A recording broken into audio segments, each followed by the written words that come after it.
Oi, gente! Não faltam pesquisas que mostram que o aumento da qualificação técnica é aquele clássico ganha-ganha, bom para todo mundo. Bom para os trabalhadores, que conseguem emprego mais fácil, inclusive tem setor que sobra vaga, consegue também salários maiores. É bom para as empresas, que conseguem profissionais mais qualificados, que têm menos perdas, conseguem mais produtividade. É bom para o país, que tem menos desigualdade de renda e maior PIB. Mas mesmo com tanto indicador positivo, a educação técnica no Brasil não decola. Eu vou falar só um dado para você ter ideia. Nos países da OCDE, daquele grupo de países ricos para desenvolvimento, 65% dos jovens entre 20 e 24 anos estão matriculados em cursos de educação profissional. No Brasil, essa mesma taxa é de 11%. E esse é um dos pontos que a gente vai discutir hoje aqui no Expressão Nacional. Comigo aqui, para o debate, nós temos o deputado Idilvan Alencar, que é do PDT do Ceará, o deputado Pedro Uczaj, do PT de Santa Catarina. Esses dois deputados são deputados envolvidos com a educação, também fazem parte da frente parlamentar em defesa da educação técnica aqui no país. Nós temos também como convidada a Cleonice Matos Ren, que é presidente do Fórum Nacional das Mantenedoras de Instituições da Educação Profissional e Técnica. E online com a gente, a Jucineide Fernandes, que é representante do Conselho Nacional de Secretários de Educação, o CONSED, e também secretária executiva de Ensino Médio e Profissional do Ceará. Eu quero agradecer a presença de todos vocês e, inclusive, já convidar você que está assistindo a gente ao vivo pela TV Câmara e também pelo nosso canal no YouTube para mandar sua pergunta, sua consideração, seu comentário. Participa com a gente. Vai lá, manda um recadinho. Nosso WhatsApp é 61996202573. Eu estou aqui, a gente pode ler ao vivo a sua mensagem, a gente responde na hora, ok? Vamos conversar nossa conversa então, gente? Muito obrigada pela participação de todos. E eu estava conversando com alguns colegas antes de fazer esse programa e uma das coisas que sempre vem na mente de todo mundo quando a gente fala de educação técnica é ensino médio.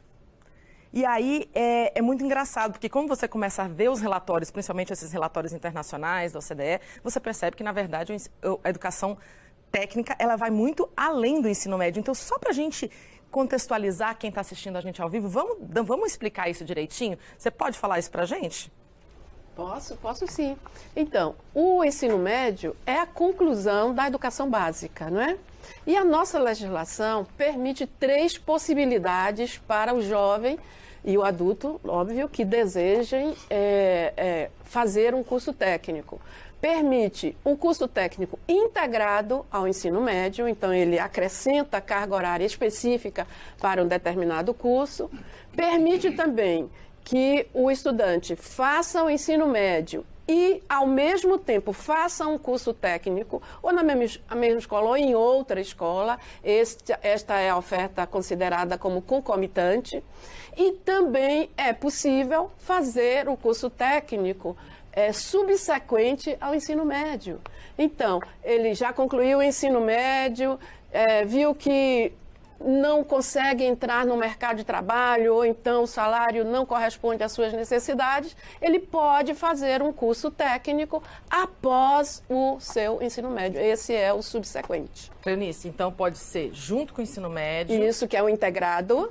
Ou pode ser depois do ensino médio? Não, pode ser também concomitante ao ensino médio. São 3 possibilidades. Em paralelo ao ensino médio isso, ou depois do ensino médio. Do ensino médio, Esse que é o depois do subsequente. ensino médio são aqueles cursos tradicionais do SENAC? Não, Senai. qualquer curso a instituição pode oferecer ao estudante pós-ensino médio. Ela só precisa exigir que ele apresente o certificado de conclusão do ensino médio. Mas o deputado Idilvan estava falando um negócio interessante para a gente, um pouquinho antes da gente entrar no ar. Na verdade, a oferta de educação profissional pública no Brasil, ela tem se consolidado como integrada, né?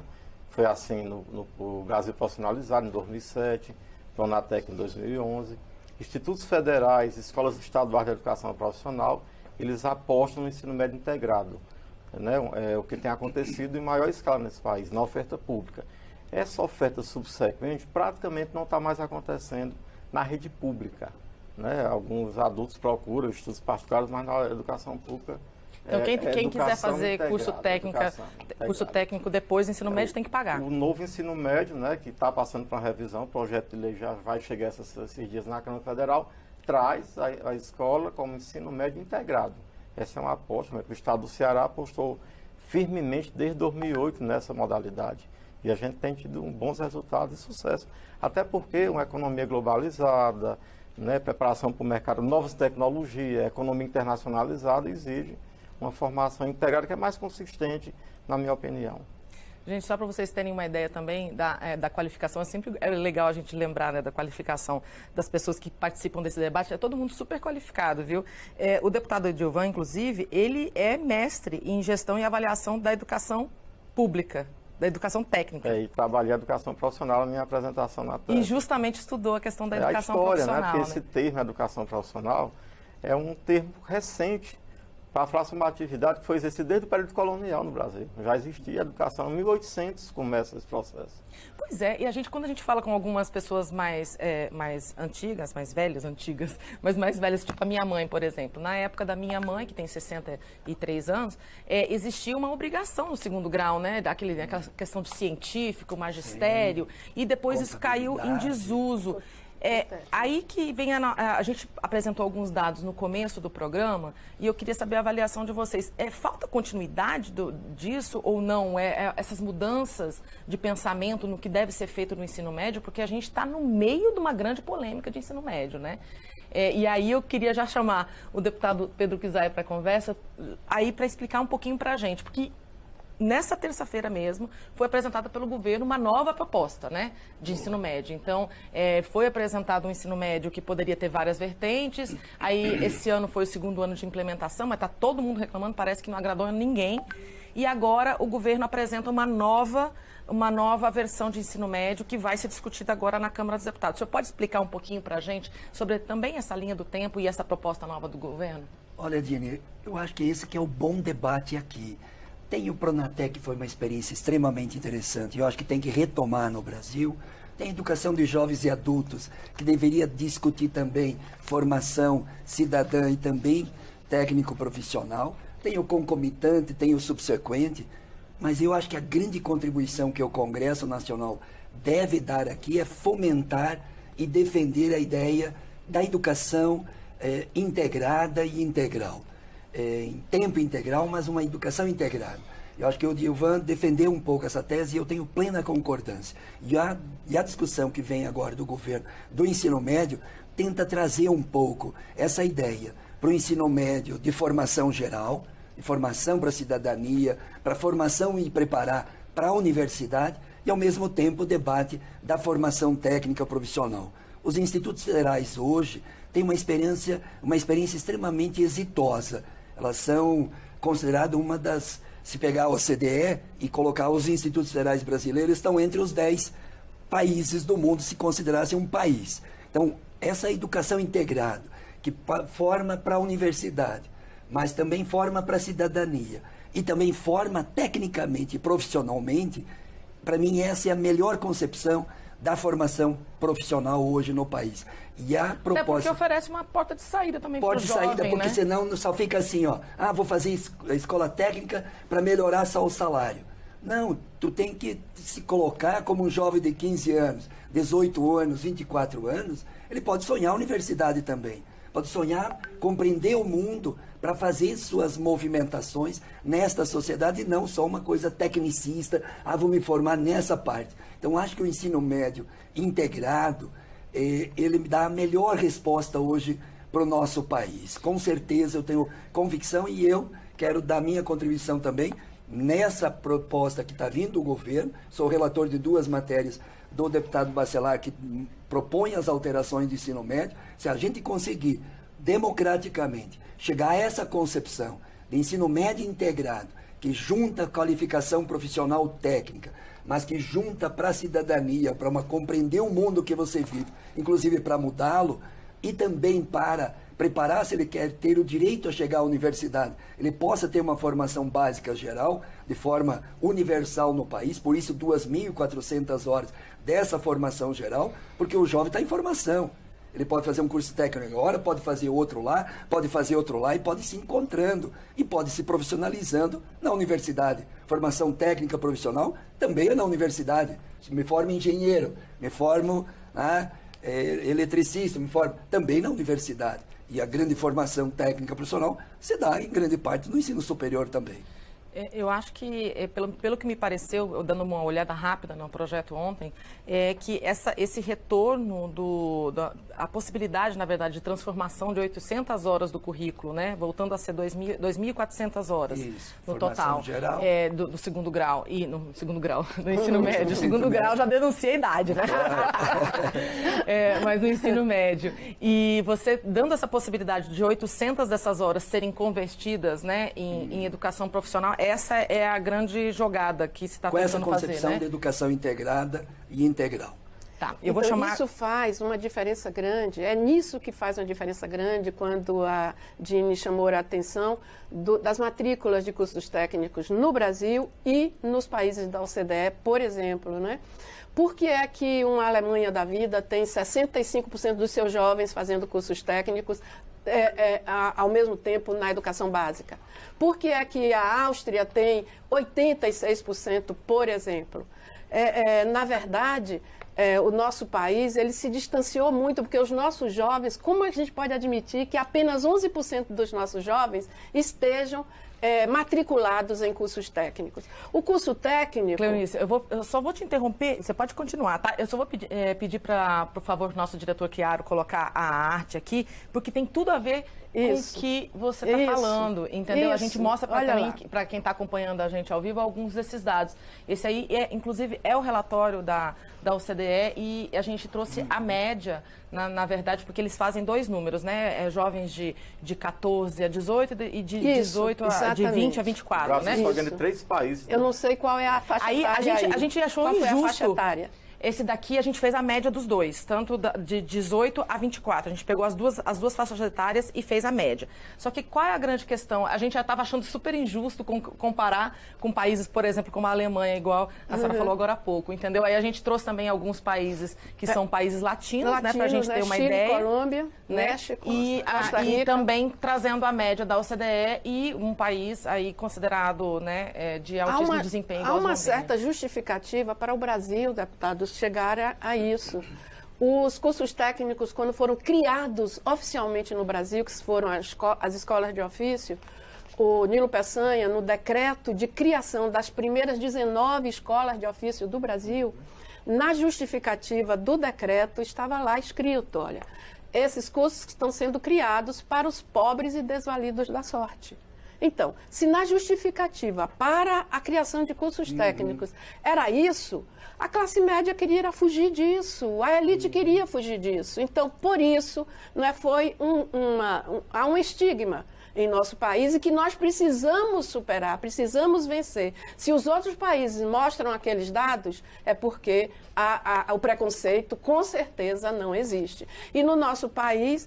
Pense aí dos seus amigos, não é, que estão qual a família que orienta seu filho para fazer um curso técnico antes de pensar na universidade? Porque fazendo o curso técnico, ele vai experimentar o mercado de trabalho, ele vai experimentar o que é trabalho de verdade. E lá ele pode decidir, poxa, eu achei isso ótimo, porém eu quero ir para a universidade. Ótimo, vá. Ou então eu quero demorar um pouco mais aqui, eu quero aprender mais e depois eu decido. Aqui o nosso jovem com 17 anos já está decidindo que curso superior vai fazer, sem ainda provar, testar como é o mercado de trabalho. Então, nós precisamos superar isso também. Por isso, a nossa taxa tão baixa de matrícula de jovens em cursos técnicos. Tem um desafio cultural também, né? Eu vou chamar a Jucineide Fernandes, que é secretária executiva de Ensino Médio e Profissional do Ceará, mas também é do CONSED, né? Do Conselho Nacional de Secretários de Educação.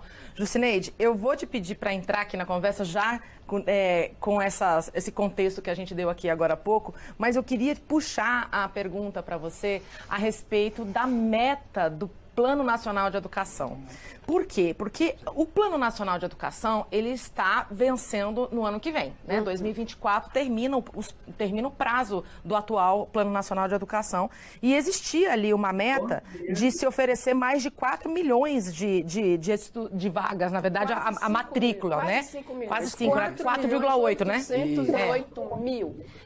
Quase 5 milhões, então, de jovens matriculados na educação técnica no ensino médio. Só que a gente não está nem metade disso, porque a gente está com 2 milhões e 100 mil. 69 mil. Né? Olha lá, esses números exatos. Exato. Então, ou seja, existe claramente uma dificuldade aí de se oferecer isso daí. E existe também uma outra pesquisa que eu estava lendo ontem, que fala que falta vaga, ou seja, os jovens até procuram, mas parece que tem pouca vaga sendo oferecida também. Eu queria que você desse um panorama para a gente de como está a educação nos estados e o que realmente está faltando para se atingir a meta do Plano Nacional de Educação. Bom dia. Antes de responder, eu gostaria de fazer um pouco desse contexto das falas, os colegas já falaram. Isso é que a Eunice traz, realmente, nós temos um estigma em relação à educação técnico-profissional, né, no Brasil, por todo o nosso passado colonial, por toda a perspectiva de que o trabalho, como estava na primeira legislação em relação, era voltado para determinados grupos sociais. Você falou no início a questão do científico, né? Então, o científico ficava para quem queria ir para a universidade, e o profissional, lá, o técnico, na verdade, naquela época, para quem não tinha essa oportunidade. Então, o primeiro desafio nosso, até nas metas do Plano Nacional, tem lá essa perspectiva, que o deputado, o Kizai também falou, é na perspectiva da educação de qualidade. A gente não pode dividir a educação para um determinado grupo, a educação que garanta o nível superior e uma educação profissional. Então, por isso que a perspectiva integrada ela é muito importante. Nessa pesquisa da OCDE, né, o nosso público aí de 15 a 19 anos, que são os alunos do ensino médio, nós estamos nessa perspectiva de 10% a 11%, né, quando a OCDE está 46%. Quando a gente vai para as matrículas de 20 a 24 anos, que seriam essas matrículas, digamos, do subsequente, né, nós também estamos quase nesse mesmo percentual. Hoje, essa matrícula subsequente, ela é oferecida na rede privada, mas também os institutos federais, e a gente tem esse desafio, né? O desafio muito de financiamento, pensando aí nas nossas metas, para a expansão dessas matrículas. Então, a gente teve o Brasil Profissionalizado, como foi citado, nós tivemos também o investimento e a criação de mais institutos federais que garantiram a ampliação dessa oferta e teve uma descontinuidade dessa política aí nos últimos 6 anos. Então, foi recentemente aprovada e sancionada uma lei que modifica a LDB, que estabelece esse plano de formação, né, da educação, o Plano Nacional da Educação profissional e tecnológica. Então, nós estamos nessa expectativa da construção desse plano, com a participação dos estados, com a participação do setor produtivo, para que a gente possa ter uma via de financiamento para os estados, para que a gente possa ampliar essa matrícula integrada, né? Nós também temos essa perspectiva da importância da matrícula integrada. Claro que a matrícula subsequente ela é importante também porque os estudantes que não tiveram essa oportunidade, eles podem ter nesse período. E a gente, assim, defende essa educação de qualidade, que a gente não tem essa divisão da formação técnico-profissional relacionada à classe social do estudante, que a gente também garanta ao estudante que deseje, como o deputado Kizai falou, continuar no nível superior, também eles terem essa oportunidade. Então, que a gente estamos otimistas com essa lei recém-aprovada para a construção desse plano nacional, né, para que a União possa apoiar os estados e criar essa política que a gente possa investir nessa formação. Alguns estados já têm uma matrícula mais robusta, educação profissional, e outros ainda têm esse desafio. Nós temos regiões, quando a gente vai analisar, algumas regiões, norte, eu acho que é Norte e Centro-Oeste, já tem uma matrícula menor em educação profissional, outra já tem maior. Então, nós temos essas dificuldades também regionais, né, pela nosso país muito grande e com essas diferenciações, mas a nossa expectativa é poder aumentar essas matrículas, principalmente no integrado, na lei, né, no PL da política de ensino médio. Tem essa perspectiva, a gente pensar a formação geral básica, mas pensar que a parte dos percursos itinerários também possam ser voltadas para a formação. E só para fechar, foi falar também a questão da EJA. EJA e o ensino, eu acho que a gente também tem que pensar nessa perspectiva da formação técnica. Não, você pode até continuar, Jucineide, é só para a gente situar as pessoas que estão acompanhando a gente, porque a Jucineide acabou de falar, inclusive, de uma lei que acabou de ser implementada. Eu acho importante a gente situar isso, porque entrou em vigor agora, foi agora, em agosto. 14.645. Exatamente, é 14.645, e ela estabelece essas diretrizes para a política de educação profissional e tecnológica, né? Ela, inclusive, teve origem num projeto de lei que tramitou aqui, foi proposto por deputados, tramitou aqui no Congresso Nacional e acabou virando lei recentemente, e ela prevê toda essa estruturação da educação profissional. Pode falar, porque, assim, deputado. A legislação é boa. Nós temos legislação, tem um Plano Nacional de Educação, com a Meta 11, tem essa lei, mas falta financiamento. Que foi o que a Jucineide acabou de dizer, né, também. Professor de educação profissional nas redes estaduais ganham pouco, ganham abaixo do piso. Hoje é um problema. No próprio Ceará, a gente só tem 2 professores, do propedêutico e da educação para ganhar menos da metade. Então, isso causa uma situação de muito desconforto. Outro ponto, laboratórios são caros. São caros. Um custo de eletroedificações é 1 milhão a máquina de compressão. Então, como é que vai acontecer? O Brasil tem que voltar com o antigo Brasil profissionalizado, com recurso. Porque tem a legislação, muito bem, sim, mas e o dia seguinte? Então, isso é muito grave. E eu também trago outra questão, que é o Sistema S. O Sistema S e seus 30 bilhões de reais precisa pactuar com o Estado. Precisa ir para uma mesa onde se discuta essa oferta. Então, assim, esse processo não vai avançar se a gente não entender que tem que formar professores, fazer concurso para professor. Não tem professor concursado nesse país da educação profissional. Então, como é que vão ofertar? Então, esse novo ensino médio, que eu gostei dessa proposta, e acho que o Pedro é um excelente nome para ser relator desse projeto, mas muito desejo, mas cadê o laboratório? É isso. As escolas vão ofertar ensino profissionalizante? Como? Não tem condição, não tem professor, e quando tem, paga mal, e não tem laboratório. Então, nós vamos continuar discutindo esse assunto, quando não levar em conta a questão do financiamento e trazer o Sistema S para essa discussão, para esse debate. Mas aí me parece... Deixa eu complementaria. Só conduzir aqui rapidinho, porque assim, eu acompanho esse debate sobre educação há muito tempo, né? É uma área que me é muito cara. E o que eu vejo é que a gente está sempre girando em torno do financiamento, né? E assim, esse é realmente um grande problema. Mas como tornar isso realidade? Se a gente precisa expandir massivamente a educação técnica profissional no Brasil, para dar oportunidade aos jovens, é muito interessante que se pense que a empregabilidade de um egresso de curso técnico, em média, deputado, está em 92%. Qual é o curso, digamos, superior que tem essa média de empregabilidade? E o técnico tem essa média de empregabilidade. Então, é preciso estar de olho nisso. E uma terceira via, além do que o deputado traz em relação ao Sistema S, além das ofertas públicas, seria a complementaridade na parceria público-privado. Por que não? O Chile aumentou muito as suas matrículas dos jovens em cursos técnicos, porque ele abriu para esta possibilidade. Por que não caminharmos com 3 frentes que possam, de fato, abrir possibilidades? Uma delas seria, efetivamente, abrir o financiamento para estudantes de cursos técnicos, que nós estamos chamando de FIES-TEC.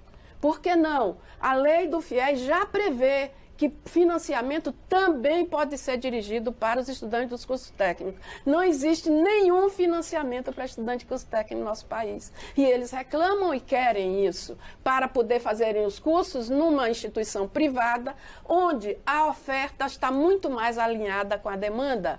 E a outra possibilidade é ampliar, reativar o Pronatec, a Bolsa Formação, para que o estudante possa escolher o melhor curso que naquela região ele vai ter empregabilidade. Eu vou chamar a Jucineide de novo para a conversa, porque ela começou a falar dessa questão do financiamento e eu acho que ela, como representante, né, do secretário de Educação, eu acho que tem bastante lugar de fala nesse momento, né? Jucineide, fala pra gente, na prática mesmo, onde está o problema e como resolver essa questão de financiamento? Você chegou a falar da questão do governo federal, mas a gente sabe da grande dificuldade que existe do governo federal destinar, ainda mais nesse contexto que a gente tem de corte de gasto, arcabouço fiscal, meta fiscal, de conseguir mais recursos para esse tipo de coisa. Fundeb pode. Talvez, se bem que está por fora, né, do teto. Mas, assim, essa possibilidade colocada pela Cleonice de se estabelecer parcerias privadas poderia ser uma saída? A gente não está te escutando. Como complementaridade. O seu áudio está desligado, acho, Jucineide. Vamos ver. Fala de novo. Nós temos agora sim. Uma experiência que foi muito bem sucedida, que foi o Brasil Profissionalizado, né? Que foi citado já aqui, que financiava essa ampliação de matrículas nos estados. Eu acho que é uma perspectiva que pode estar, essa lei que nós citamos, ela diz que em 2 anos a gente tem que criar esse plano nacional aí da educação técnico profissional. Claro, pensando na perspectiva de ter o financiamento para apoiar os estados. Nós temos algumas oportunidades, né? O Fundeb, ele permite aí a dupla matrícula, que a gente poderia fazer alguma parceria com o Sistema S, é uma possibilidade. Nós temos a possibilidade de, com a ampliação da carga horária, com a ampliação do tempo integral, uma parte dessa carga horária aí para ofertar o integrado à educação profissional nessa ampliação de carga horária, mas, como foi citado, nós vamos prezar de financiamento, vamos prezar de professores, de laboratórios. Também as diretrizes nacionais, curriculares para a educação profissional e técnica, poderia também ter essa articulação com o setor produtivo. Vamos exemplificar. Hoje nós temos um mercado de necessidade de profissionais na área de TI. Então, essas empresas, grandes empresas nessa área, podem também fazer parcerias para financiar a parte dessa matrícula, né? Porque eles também precisam desses profissionais. E nós estamos na expectativa, né, do Sistema Nacional de Educação, que pode aí consolidar um sistema de governança maior para o nosso país, para garantir isso. Então, assim, nessa perspectiva do financiamento, eu acho que uma experiência política que foi muito bem sucedida foi o Brasil Profissionalizado, e ela pode ser essa experiência que a gente pode seguir nessas novas diretrizes e orientações para a educação profissional e técnica. Agora, tem um dado de uma pesquisa que é interessante a gente partir também desse dado, uma pesquisa de 2017, que no Brasil os jovens desconhecem a educação profissional e técnica. Isso. Essa pesquisa é de 17. Então, assim, quando a gente vai no total, 54% dos jovens do ensino médio regular ou EJA desconhecem as modalidades de ensino técnico. Isso quando vai para a classe D e E é muito maior. Na perspectiva de 19 anos é maior. Então, assim, muitas vezes, eu estou falando nessa perspectiva do ensino médio, do ensino integrado, esse jovem que está no ensino médio, digamos, propedêutico, né, ele desconhece essa possibilidade. Eu acho que a política de ensino médio, né, que a gente, ela tendo esse espaço para esse percurso também de formação, é importante. Foi falado aqui da meta 11, né, que é essa matrícula, mas nós também temos a meta da formação para a educação de jovens e adultos. Mas na mesma perspectiva que o deputado Kizai falou, acho que a gente nós temos que sempre pensar não numa perspectiva só da profissionalização, mas na perspectiva de garantir oportunidade, da educação integral, da educação de qualidade, para que essa formação ela seja realmente integral. Tá certo. Eu vou aproveitar agora para falar mensagens que a gente está recebendo ao vivo. pessoal que está assistindo a gente ao vivo pelo YouTube ou tá pela televisão, pode mandar também pelo WhatsApp, tá bom? Nosso telefone é 61 99620 2573. Eu vou falar aqui a Samara Pereira, que ela mandou via nosso chat no YouTube, ela inclusive concordou com o senhor deputado, porque ela falou, olha, os cursos técnicos são importantes sim, mas os funcionários públicos não são docentes concursados e precisam ser valorizados, ou são docentes concursados, né? Não, acho que é assim. São docentes concursados e precisam ser valorizados, precisam de um piso salarial digno, né? Aí cobrando a aprovação de projeto de lei a respeito. E tem uma outra pessoa que mandou uma pergunta, que aí não se identificou, se você quiser se identificar, depois eu falo o seu nome aqui, tá? Mandou também via YouTube, que diz o seguinte, pediu para a gente explicar como é feito o registro de escolas e entidades particulares que oferecem curso técnico por competência e ao mesmo tempo profissional, o curso de especialização por competência. Acho que a Clerinice, de repente, pode falar sobre isso. Os sistemas estaduais são responsáveis pelo credenciamento, não é, das escolas técnicas e pela autorização dos cursos que essas escolas pretendem oferecer. A legislação também prevê o curso de especialização técnica, ou seja, depois que conclui o curso técnico, é possível a mesma escola, as mesmas escolas, oferecerem especialização técnica naquela área que ele já tem o curso técnico. Isso que seria a especialização por competência.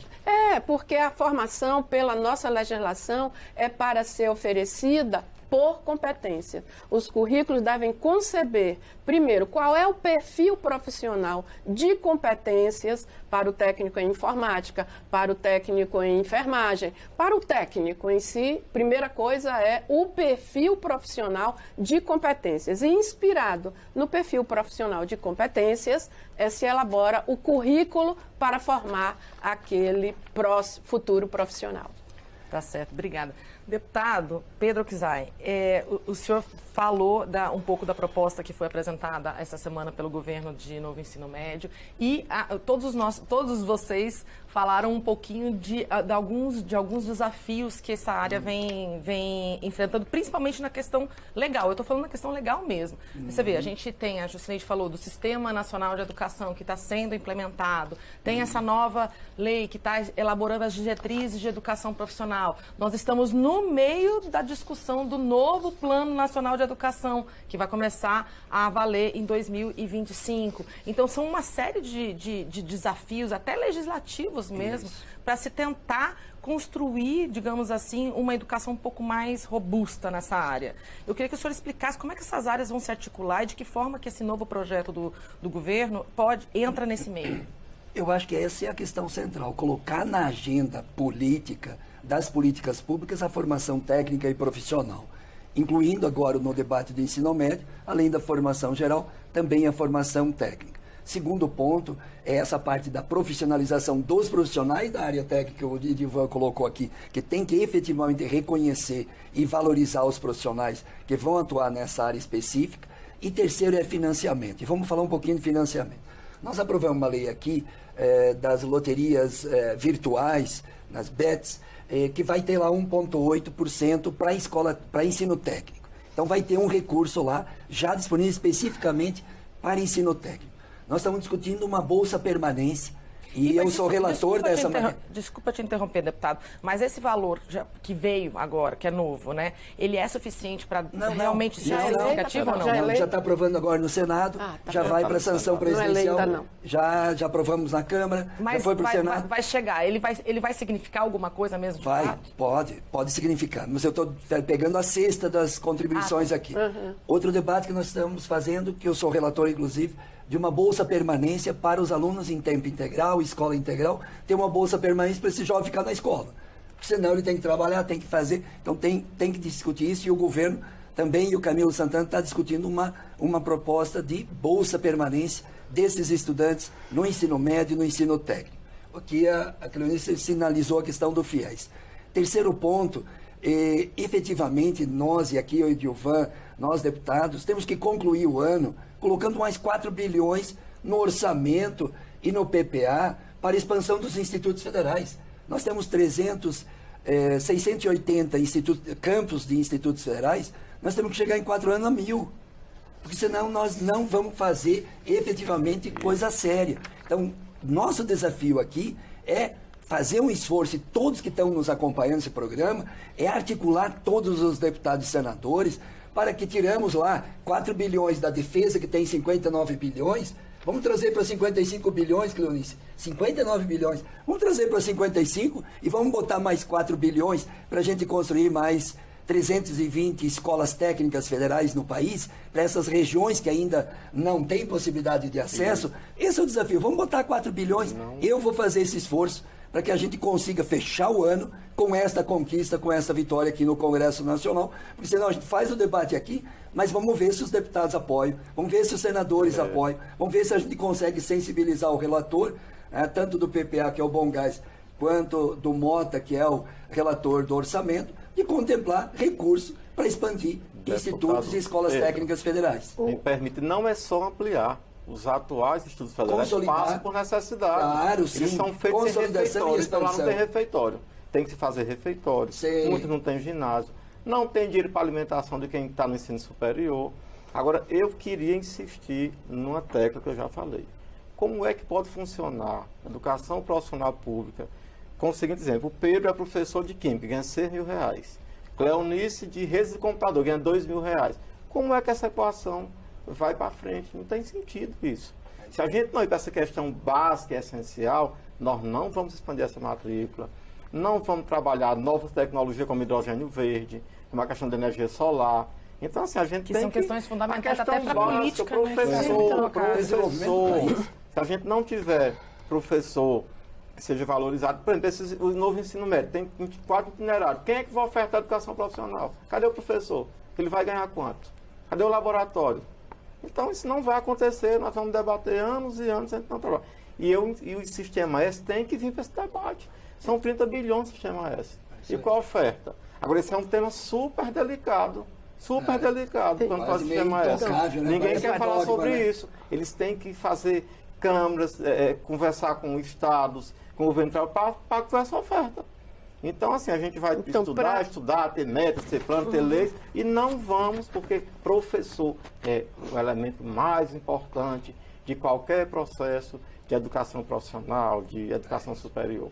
Então, eu insisto Então, para adensar ponto. um pouco mais essa discussão, eu queria trazer para vocês o resultado de uma pesquisa que foi feita ano passado pela Manpower Group, que é uma empresa internacional de recrutamento e seleção de pessoal. Ela fez uma pesquisa junto a empresários e foi constatado, 81% dos empresários declaram que abrem vagas para postos de trabalho técnicos. Que exigem qualificação técnica. Que exigem qualificação técnica e não conseguem preencher as vagas. Ora, nós temos, veja, 81% dos empresários, sobretudo nessas áreas de finanças, de saúde, de logística, de tecnologia da informação e algumas outras, se nós temos 28% dos jovens desempregados.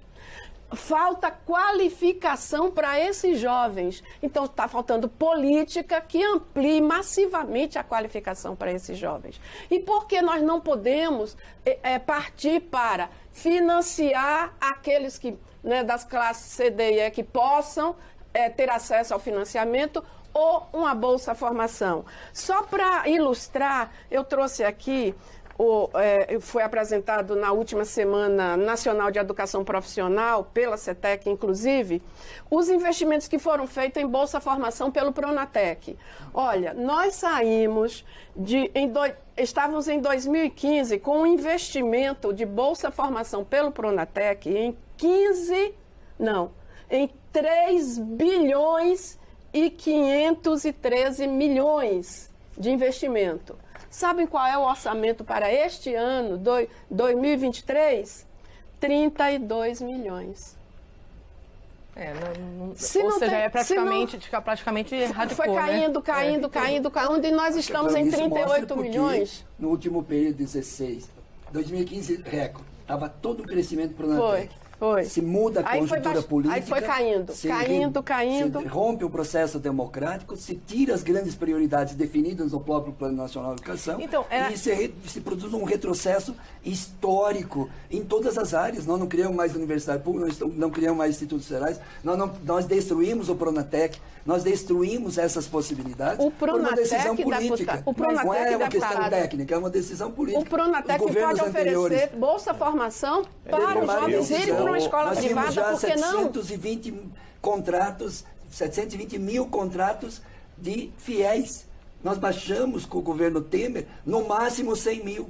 No máximo, foi proibido acima de 100 mil. Então, foi decisão política. A sociedade brasileira caminhou por um caminho que colocou a educação e a educação profissional e tecnológica como não prioridade. Nós temos que recuperar esse tempo perdido e recolocar a educação técnica e profissional como prioridade nacional. Qual é o país que não gostaria de ter seu PIB aumentado? Qual é o país? Todo e país, né? E a pesquisa que o Itaú Social fez o ano passado com o ISPER comprova que se o Brasil triplicar as matrículas de cursos técnicos, se triplicar, o PIB brasileiro sobe 2,32%. Olha que maravilha para a sustentabilidade econômica. E por que não se faz isso? Então, precisa de política pública efetiva que faça isso. O deputado Edivan está pedindo para falar. Não, eu sou um defensor da educação pública, da oferta pública. Eu acho que nós temos uma rede forte, com bons profissionais de educação profissional, nas redes estaduais. O desafio do novo ensino médio com esse itinerário de educação profissional é um desafio enorme. Essa conta vai bater nos estados. São os estados que vão pagar essa conta. Então, assim, acho que a gente precisa primeiro qualificar essa rede estadual e federal para fazer essa oferta. Agora, nós precisamos de um novo Brasil profissionalizado, de um novo Pronatec, porque nessa legislação vamos cair no discreto. Vamos formular uma política. É o que eu falei, laboratórios são caros, né? São pessoas que detêm muito conhecimento, os profissionais não podem também remunerar por R$2.000, R$3.000. Então, se a gente não for para a questão básica, nós vamos ficar nessa fantasia de números, de OCDE, não vai resolver. Então, assim, eu defendo que o Brasil tenha um novo Brasil profissionalizado, que foi o Lula que fez em 2007.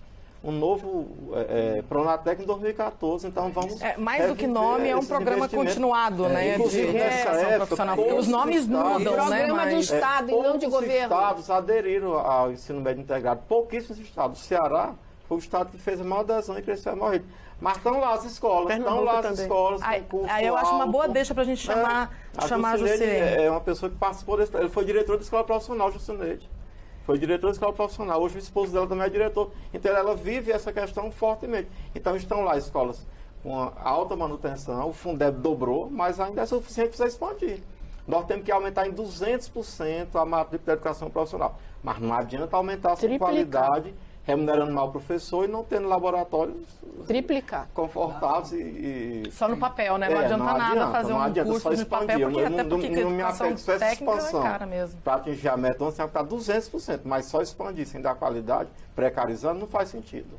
Jucineide, eu vou te trazer para a conversa justamente aproveitando o gancho que o deputado Edivan deu. Poucos estados, ele afirmou que poucos estados aderiram a essa educação técnica integrada. Qual é a grande dificuldade dos estados nesse sentido? É só financiamento mesmo ou falta articulação ou discordância? Porque às vezes também tem, né, a questão da discordância na política educacional. Seu áudio está fechado de novo. A gente esquece que a gente está online.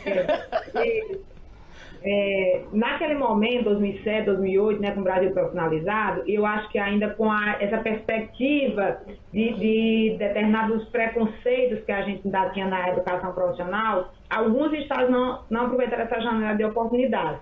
Mas, ao longo do tempo, e nesses últimos 6 anos, que o deputado falou aí do contexto, Pedro, do contexto também político, as matrículas, né, principalmente no integrado, tem sido financiada pelos estados, né? Isso que a gente tem, esse aumento de matrícula tem sido financiado pelos estados ou com parcerias. A conta hoje está nos estados. Então, qual é a nossa expectativa como Conselho, como Secretaria Estadual de Educação? É que a gente possa ter financiamento agora para a expansão dessas matrículas, considerando a importância da formação da educação profissional e técnica para o desenvolvimento do país, né? Tem uma pesquisa do BID, umas recomendações do BID, que ele fala, né, que a educação técnico-profissional é a chave para a agenda de desenvolvimento da América Latina e Caribe. E que a gente falou de financiamento, né, o lençol do financiamento ele é um pouco curto. Mas Jucineide, é sobre isso que eu queria falar com você. Quando você fala de... O investimento, eu quero concordar com a senhora, no investimento, quando você, só terminar esse raciocínio, quando você investe na formação profissional, você está também contribuindo para o desenvolvimento do país, da região, do território e, consequentemente, ampliando aí o nosso PIB, né? Então, além de aumentar a produtividade, aumentar os salários, quem tem a formação tem melhores salários, as perspectivas para essa juventude, a perspectiva também dos avanços tecnológicos, das tendências globais. Então, assim, nessa perspectiva, é um investimento, esse financiamento é um investimento que contribui individualmente para aquele jovem lá que está sendo formado, mas também contribui para o desenvolvimento do país. Então, é nessa perspectiva que a gente acredita que tem que ter esse programa de apoio. Eu acredito que a FETEC está trabalhando também já nessa perspectiva. O atual secretário já foi secretário de Estado, já trabalhou no IEF, então tem toda essa perspectiva desse investimento. Então, nós estamos nessa perspectiva da nova política que apoia os estados na ampliação da matrícula de ensino, de educação profissional, e a gente tem um desejo aí dessa matrícula integrada, né, ao ensino médio, porque amplia também o tempo do jovem na escola, que é essa perspectiva importante que nós, como Estado, defendemos. Juciene, na verdade, aquela hora que eu estava querendo entender essa questão de financiamento, que quando você fala de financiamento, seria basicamente financiamento do governo federal? Ou existe outra forma de se conseguir dinheiro a não ser vindo do governo federal?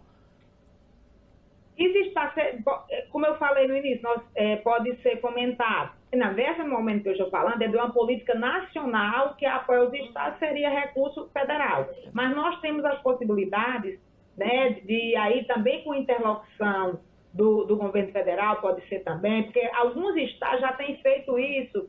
Cada estado, por exemplo, cada estado tem pactuado alguns momentos com o Sistema S para ampliar essa matrícula. Alguns estados têm feito as parcerias com o setor produtivo. Eu acho que o setor produtivo seria também uma forma de financiamento para financiar laboratórios, para apoiar as redes. Mas quando eu falo nesse contexto, seria dessa política nacional, a exemplo do que foi o Brasil Profissionalizado, que induziu essas matrículas. Então, a gente precisa, considerando esse contexto, nós passamos os últimos 4 anos, né, com baixíssimo investimento nessa área. Então, acho que essa nova política de educação profissional para o país seria o investimento que o país precisa, porque também contribui para o desenvolvimento.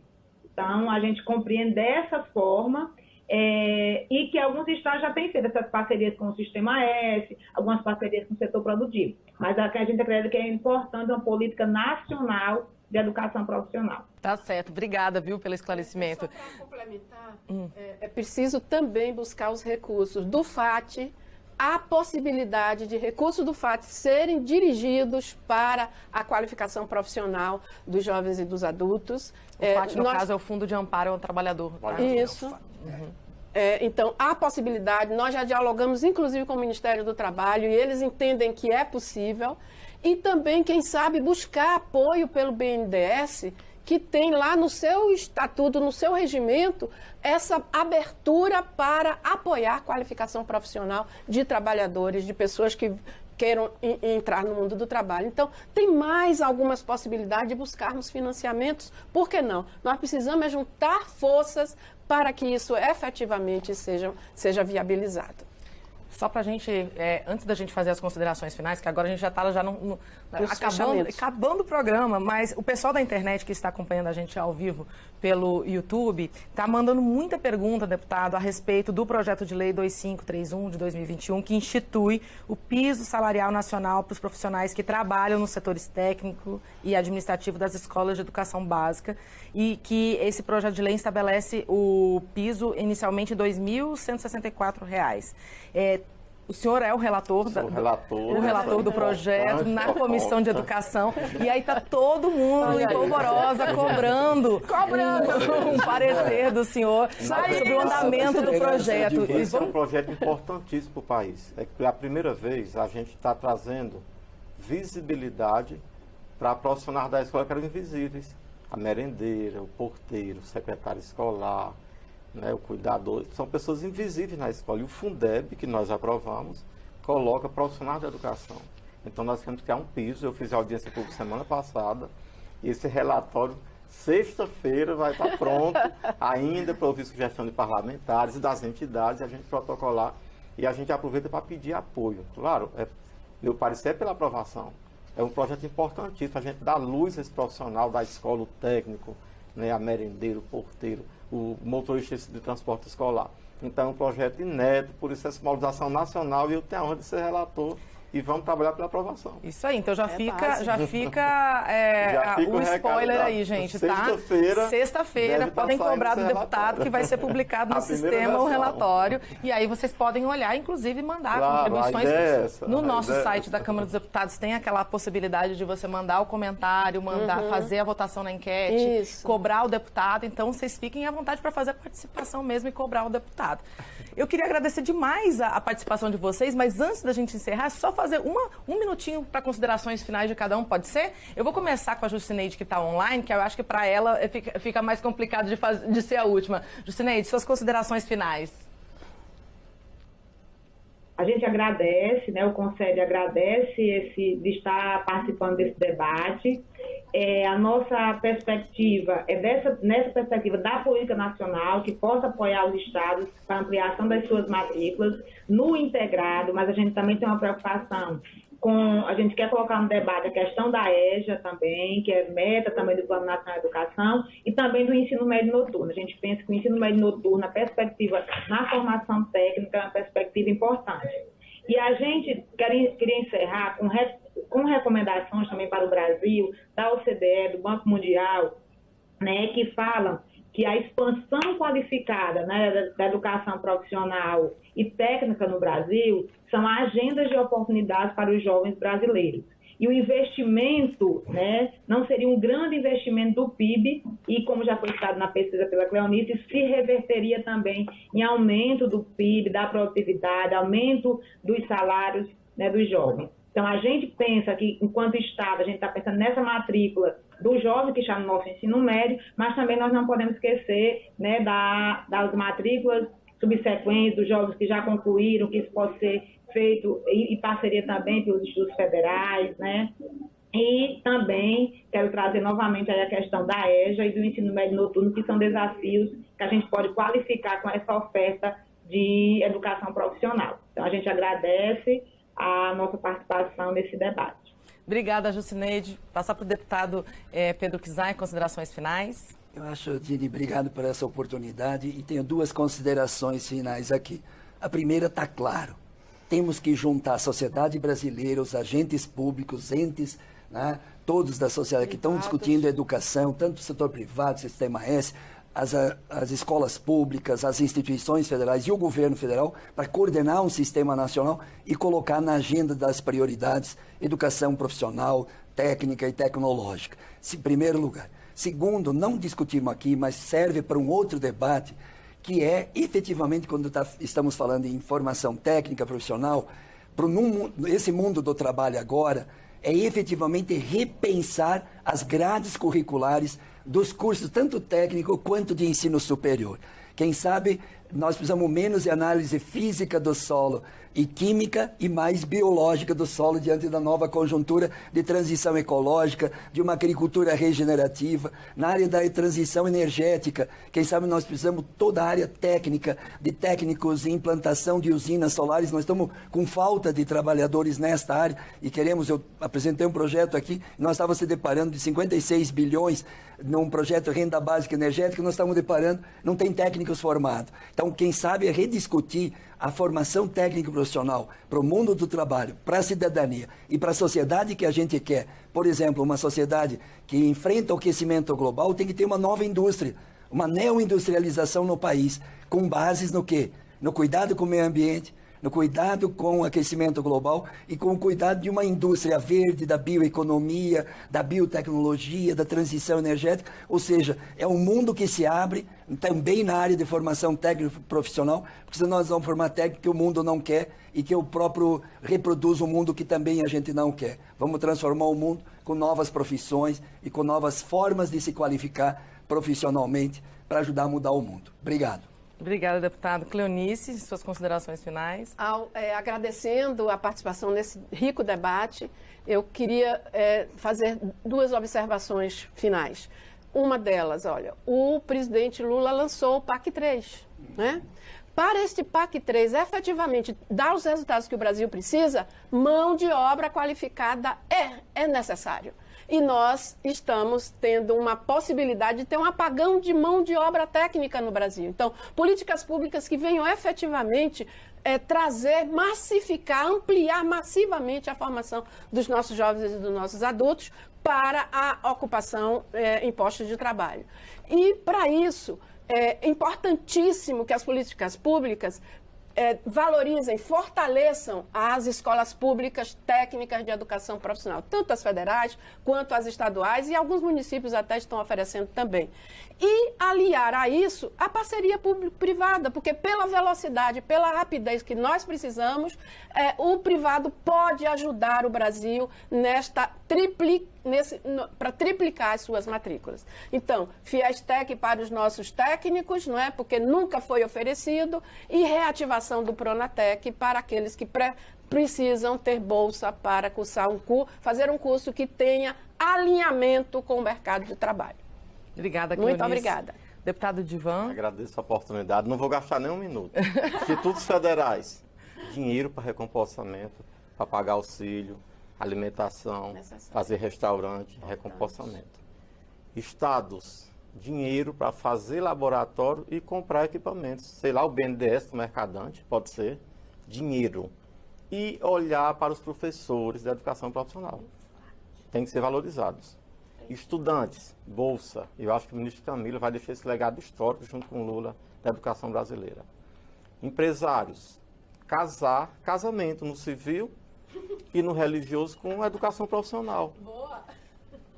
Investir nas existe escolas. Falta de mão de obra, né? O Brasil ganha com isso, um casamento, a lei da aprendizagem. Esse casamento está meio solto, está sem conexão. Então, essas minhas considerações finais. Obrigado.